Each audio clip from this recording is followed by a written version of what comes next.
teachers were really stimulated by the innovative approaches to teaching. I would say that typically in Italy there's a very traditional approach to teaching, and so I think they're refreshed by input that can help them to reflect on their own practice and renew it, actually. And also the opportunity to meet other colleagues from different schools.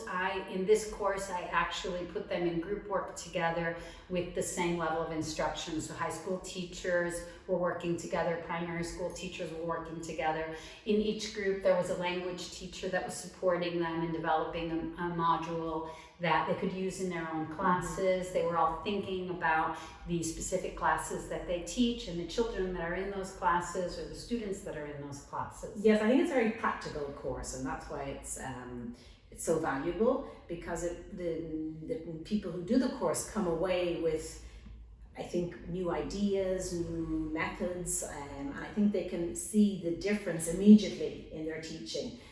Even beyond CLIL, I think it changes their approach to teaching, and they know of the best practices out there. Absolutely. So in a recent lesson, one of the teachers was commenting on how stimulating the idea of peer evaluation was, or performance assessment, for example, things that they typically don't consider in the Italian context. It's kind of, a written test, and of course, especially with technology in the classroom as well, you can think about how many different ways students can show their competencies rather than their knowledge through perhaps a presentation that they're doing. Yeah, I think it gets teachers thinking, it gets them out of their comfort zone, it gives them an opportunity. Also, teachers are such busy people, it gives them an opportunity to stop and think of new ways of doing things and to try them out. Of course, it is a course that's preparing for certification, the Cambridge TKT certification. And it does require a B2 level of language competence, because the exam, of course, is in English, and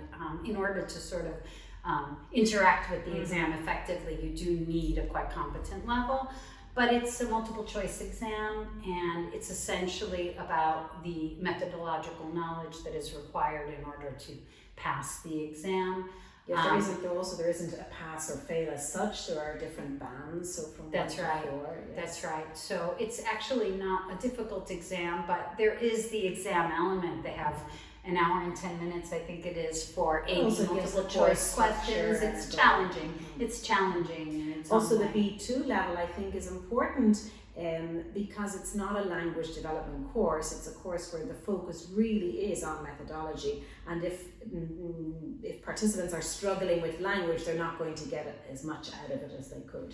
So if you were to describe the TKT course in one word, what would you say? Stimulating. I would agree.